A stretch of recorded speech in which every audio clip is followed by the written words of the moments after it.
अस्सलाम वालेकुम नाजरीन, आप देख रहे हैं उर्दू लाइफ और मैं हूं ज़बीउल्लाह। ये कहानी है काला पानी की। ये वो जगह जहां पहुंचकर हर कैदी मौत की दुआ मांगा करता था। वो मुकाम जहां हिंदुस्तान के जंग आज़ादी के बेशुमार नामालूम मुजाहिदीन हमेशा के लिए दफन कर दिए गए। ये दास्तान है बेदर्दी की, जुल्म की, भूख की और जंजीरों में जकड़ी हुई इंसानियत की और इंसानियत की तारीख तरीन पहलू की। आइए इस सफ़र का आगाज़ शुरू करते हैं। बर्रे सग़ीर में काला पानी का लफ्ज़ बहुत पुराना है। लोग इसे ऐसा मुकाम के लिए इस्तेमाल करते थे जो बहुत दूर है, जहां जाना मुमकिन है लेकिन वहां से ज़िंदा वापस आना नामुमकिन। इसकी बुनियादी वजह वो क़दीम सोच थी कि अगर कोई शख्स अपने वतन से बहुत दूर समंदर पार चला जाए तो वो अपनी समाजी पहचान को खो देता है। लेकिन सियासी ज़बान में काला पानी इन जज़ायर का नाम बन गया जहां अंग्रेज़ी हुकूमत इन लोगों को भेजा करती थी जो इनके ख़िलाफ़ खड़े होते। ये जज़ीरे बहरे हिंद में वाक़े हैं, कोलकाता से सैकड़ों किलोमीटर दूर। इनका नाम है अंडोबार निकोबार के जज़ीरे। सन 1857 की जंग आज़ादी के बाद जब बहुत से मुजाहिदीन को फांसी दे दी गई और तोप के दहाने से उड़ा दिया गया तो बाकियों को काला पानी भेज दिया गया। 10 मार्च 1858 को कैदियों का पहला काफिला अंडोबार निकोबार की तरफ रवाना हुआ। इन कैदियों में पंजाब के अहमद खान के साथी भी शामिल होने के इम्कान है। जजीरा क्या था? कीचड़, जंगल, जहरीले जानवर, मच्छर, सांप, बिच्छू, ऐसा माहौल के इंसान चंद दिन भी जिंदा नहीं रह सकता। कैद खाना भी कैसा? सिर्फ चारों तरफ फैला हुआ समंदर, एक ऐसा समंदर जिसे पार करना नामुमकिन था। कैदियों से हर रोज़ बेइंतहा मेहनत और मशक्क़त करवाई जाती और कैदी हर रोज़ जुल्म सहते, जहरीली हवा बर्दाश्त करते और बदतरीन खाना खाकर जंजीरों में ही सो जाते।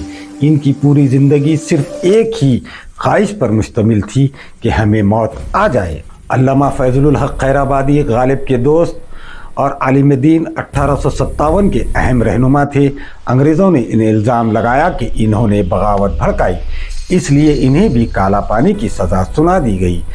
खैराबादी अपनी किताब में कैदियों के हालात इन अल्फाज में लिखते हैं जो कोठरियों से बदबू से भरी हुई थी, बीमारियां आम थी और मरने वालों को बग़ैर कफन दफन कर दिया जाता। एक ऐसे जंगल में मशक्क़त कराई जाती जहां सूरज की रोशनी भी ज़मीन तक नहीं पहुंचती। रात के अंधेरों में भी कैदियों को जंजीर से बांध कर रखा जाता। वो लिखते हैं कि कैदियों के जिस्म ज़ख्मों से भर जाते और हर दिन इन्हें मौत के मज़ीद करीब ले जाया जाता। आखिरकार वो भी वहीं इंतकाल कर गए और इस काला पानी की मिट्टी में ही वो दफन हो गए। जाफ़र थानसरी भी इन्हीं कैदियों में शामिल थे। सन 1866 में जब वो अंडोबार निकोबार के साहिल पर पहुँचे तो दूर से काले पत्थर ऐसे लग रहे थे जैसे काले भैंसों का झुंड हो। तब तक कैदी जंगलात साफ कर रहे थे, दरख्त काट रहे थे और नए दरख्त लगा रहे थे। अंग्रेज़ इंतज़ामिया ने ख़वातीन कैदियों को भी वहाँ भेजना शुरू कर दिया। इनसे शादी करवाई जाती ताकि कैदी वहीं पर बस जाएं और काम करते रहें। लेकिन बीमारी, भूख और सख्त मौसम ने औरतों को भी नहीं बख्शा। कुछ कैदी फरार होने की कोशिश की लेकिन जजीरे का जंगल घना और पानी इनका रास्ता बंद कर देता था। सन 1868 में 238 कैदी भागने में कामयाब हुए लेकिन सब के सब पकड़े गए और इनमें से 87 को फांसी दे दी गई। ताहम दो कैदियों ने 1872 में 750 माइल्स का सफ़र तय करके लंदन पहुँचे, लेकिन आखिरकार इन्हें भी पकड़ लिया गया और वापस अंडोबार निकोबार भेजा गया। ये उन चंद लोगों में शामिल थे जो काला पानी से निकलकर दोबारा काला पानी में वापस आना पड़ा। वक्त के साथ आज़ादी की तहरीक बढ़ गई, कैदी बढ़ गए। अंग्रेज़ों ने फैसला किया कि एक सख्त तरीन जेल बनाई जाए। यही वो वक्त था जब सेलुलर जेल की तामीर शुरू हुई। ईंटें बर्मा से लाई गई और जेल इन्हीं कैदियों से बनवाई गई। बाद में इसी में इन्हीं को कैद करना था। 1906 में जब जेल का काम मुकम्मल हुआ तो 700 से ज़्यादा कोठरियां बनाई गई। हर कोठरी छोटी, तंग और बदबूदार थी और कैदी तन्हाई में रहने पर मजबूर हो गए। यहाँ पर फजलुल हक खैराबादी, महमूदुल हसन देवबंदी, सोहन सिंह, सबूत राय और बटूर किशोर दत्त और भाई परमानंद और हुसैन अहमद मदनी ऐसे बेशुमार कैद कर दिए गए।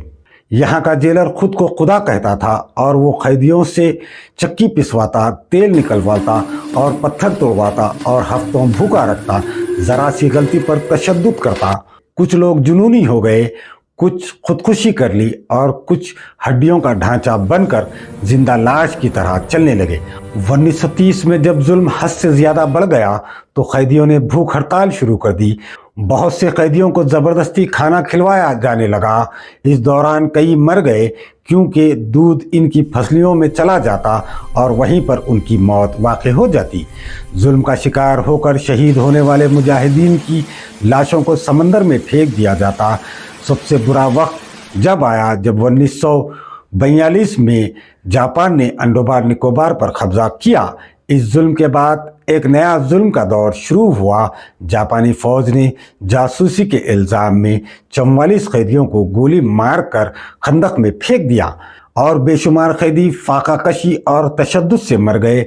अगस्त 1945 में जापानी फौज ने 300 हिंदुस्तानियों को एक गैर आबाद जजीरे पर छोड़ दिया और इन्हें समंदर में कूदने पर मजबूर किया और ज़्यादातर डूब गए, बाकी भूख से मर गए और चंद हफ्तों बाद सिर्फ 11 जिंदा मिले। ये एक और मुकाम पर 800 कैदियों को लाइन में खड़ा करके गोलियों से भून दिया गया। जंग के आखिर में जापानियों ने हथियार डाल दिए और ये जजीरा दोबारा अंग्रेज़ों के कब्जे में आ गया। तकरीबन 1860 से 1845 तक तकरीबन 80,000 से ज़्यादा हिंदुस्तानियों को काला पानी भेजा गया। इनमें कसीर तादाद मुसलमानों की, हिंदू और सिख और हर मज़हब और हर तबके के लोग शामिल हैं। इनका एक ही मंशा था, जंग आज़ादी। काला पानी एक जेल नहीं था, ये एक कुर्बान गाह थी, एक ऐसा मुकाम जहां इंसान जीते जी मर जाता है। सन 1957 में जब जंग आज़ादी के 100 साल तकारीब हुई तो शायर साहिल लुधियानी ने कहा था कि बरतानिया को जंग आज़ादी के जुल्म पर नहीं लेकिन काला पानी के जुल्म पर ज़रूर माफ़ी मांगनी चाहिए। ये थी काला पानी की वो दास्तान जो हमारे बुज़ुर्गों ने अपने खून और अपने आंसू से लिखी है। आज़ादी जो आज हमें आसान लगती है, इसके पीछे वो ज़िंदगियां हैं जो सिसक सिसक कर रह गई और वो ख़बरें हैं जो कभी अपना निशान तक ना पा सकी।